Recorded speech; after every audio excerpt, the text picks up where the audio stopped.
So, what exactly is mindfulness and gratitude and some of these other words that some of us use on a regular basis?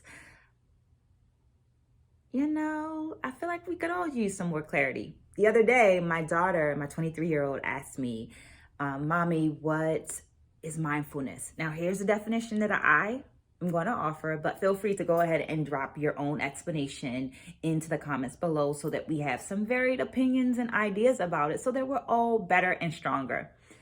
I view mindfulness as reflecting in the moment, a in the moment reflection of what am I thinking about and how am I feeling, and using that information to take an immediate intentional action that brings me closer to how I want to feel. So for me, mindfulness is more about in the moment actions and reflections. But what are your thoughts?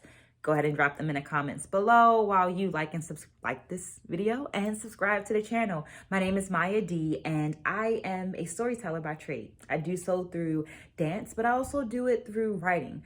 I like to use these wise quotes that I find or hear and use them as inspiration to share my own stories, because I'm a true believer in stories as vehicles of change, a way to teach values, a way to motivate, a healthy distraction at times. So I use these quotes ideally to help motivate, inspire, and give you a healthy distraction from life that offers some goodness, a good distraction, a healthy distraction from life. So here's our quote for the week.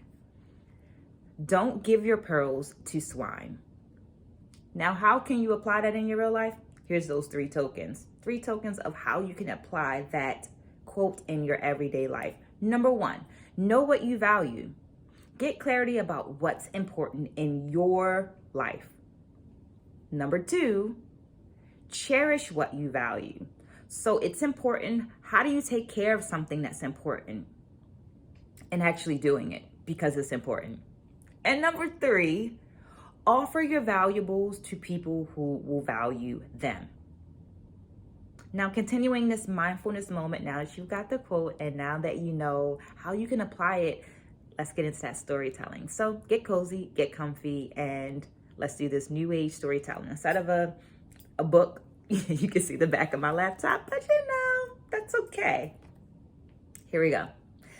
Sweet lies drip from his lips like lemon drops, and I sit here, sweet tooth and all, catching every drop. This is what a 19-year-old me wrote in my journal. 21 years would pass before I got enough gusto to tell him I no longer wanted him in my life. A current me keeps reading that line over and over and over again and asking, can lemons be sweet? I'm not sure, but here's what I do know. While he is not a bad person, he is not good for me in my life any longer. He has served his purpose. That token number one, know what you value. I am clear that he was put in my life to teach me a lesson about self-love and about self-preservation. Now, there were many signals along the way of it being time for him to kind of move out of my life. And the most recent one came from Natasha Maine. Earlier in 2021, Natasha Maine offered this message. We must learn to reward inconsistency with permanent distance. I can honestly say that I took that message to heart in every aspect except the lemon dropper. When I think back, it's kind of crazy because inconsistency was the only thing that was consistent with him.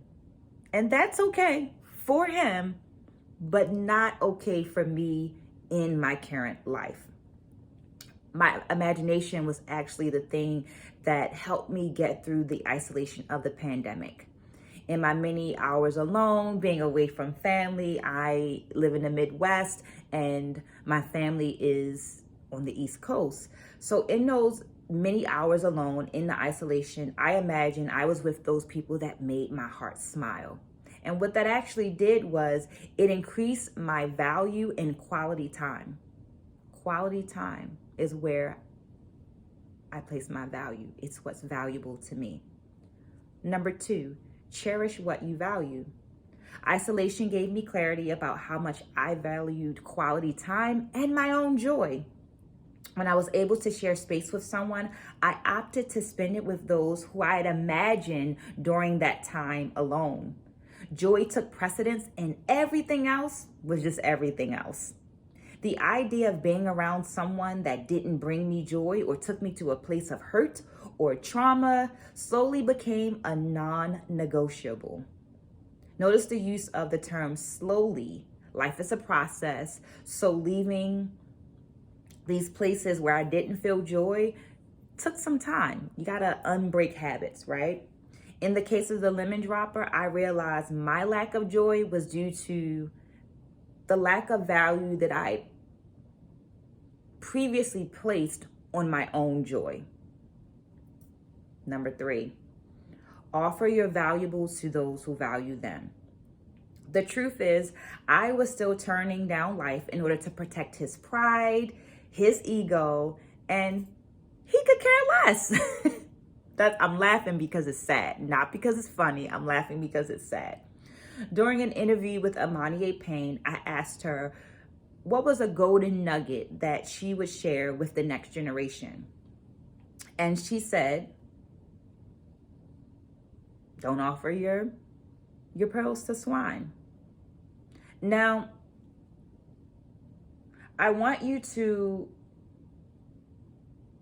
remember that life is a process. So when my phone almost died, when Mama Amani offered me this, it actually kind of sat in the back of my mind until I was ready to actually deal with it, right? Because life is a process, and sometimes things come up and you got to put it on the back burner. So that quote kind of sat in the back of my mind until I was ready to really deal with it. Don't give your pearls to swine is what she said.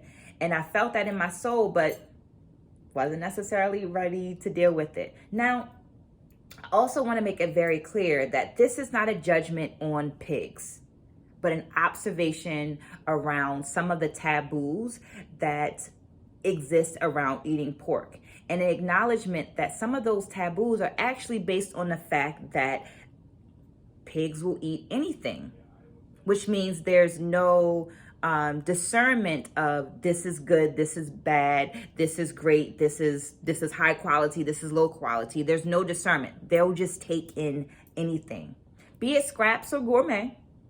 Swine will neither recognize nor acknowledge the energy, the effort, the quality of the offering. The lesson: be mindful of what you offer and to whom you offer it. As my 40th birthday approached, her words traveled then to the front of my mind, and I was able to tell him with confidence and with grace, you're not invited into this next decade of my life. It will be another 3 months before I told him. Like I made the proclamation to myself, but it still took slowly, right? Process, taking time. It took 3 months before I got ready to have that thing on the phone, right? But it felt good because I was clear that quality time and consistency were valuable to me, that I wanted to protect that quality time and those consistencies, and that I only wanted to have quality time with people that understood the importance of quality time. Yeah, it's simple, not necessarily easy. Life is a process. But in the words of that wonderful, that amazing Mama Amani Payne, don't give your pearls to swine. Remember, know what you value, cherish what you value, and offer your valuables to people who will value them. I hope you enjoyed this mindfulness moment, and can't wait to see you next week.